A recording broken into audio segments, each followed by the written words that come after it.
பிரபல பேட்மிண்டன் வீராங்கனை பி.வி. சிந்து வரும் டிசம்பர் 22ஆம் தேதி ஹைதராபாத்தைச் சேர்ந்த வெங்கட சாய் என்ற தொழிலதிபரை திருமணம் செய்ய இருக்கிறார். 29 வயதான பி.வி. சிந்து ஒலிம்பிக்கில் 2 முறை பதக்கம், காமன்வெல்த், உலக பேட்மிண்டன் சாம்பியன்ஷிப் தொடர் என பல்வேறு தொடர்களில் சாதித்து இருக்கிறார். இந்த நிலையில் தற்போது தனது வாழ்க்கையில் அடுத்த அத்தியாயத்திற்கு செல்கிறார். இந்த நிலையில் பி.வி. சிந்துவுக்கும் நடிகரும் தேமுதிகவின் தலைவருமான விஜயகாந்த் குடும்பத்திற்கும் இருந்த நட்பு குறித்து தற்போது பார்க்கலாம். பி.வி. சிந்து ரியோ ஒலிம்பிக்கில் சாதிப்பதற்கு முன்பே அவருக்கும் சென்னைக்கும் ஒரு உறவு இருந்தது. அதற்கு காரணம் நடிகர் மற்றும் தேமுதிக தலைவர் விஜயகாந்தின் மகனான விஜய பிரபாகர் தான். ஐபிஎல் பாணியில் பேட்மிண்டனை மையமாக வைத்து இந்திய பேட்மிண்டன் என்ற தொடர் நடைபெற்றது. இதில் சென்னை மாஸ்டர்ஸ் அணியின் உரிமையாளரான விஜய பிரபாகர் ஏலத்தில் பி.வி. சிந்துவை ரூபாய் 39 லட்சத்திற்கு வாங்கினார்.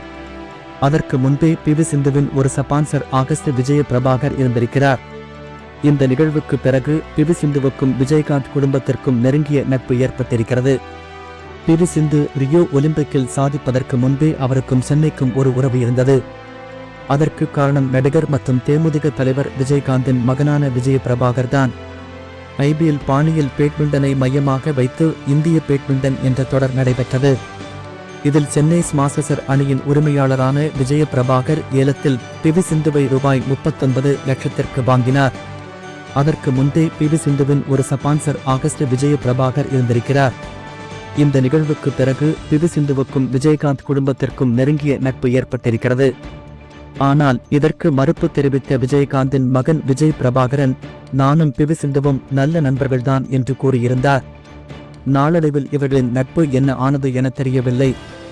இந்த சூழலில் பி.வி. சிந்து ஐதராபாத்தைச் சேர்ந்த வெங்கட சாய் என்ற தொழிலதிபரை திருமணம் செய்ய உள்ள நிலையில் பி.வி. சிந்து தமிழ்நாட்டுக்கு மருமகளாக வருவார் என எதிர்பார்த்து காத்திருந்த ரசிகர்கள் ஏமாற்றம் அடைந்துள்ளனர்.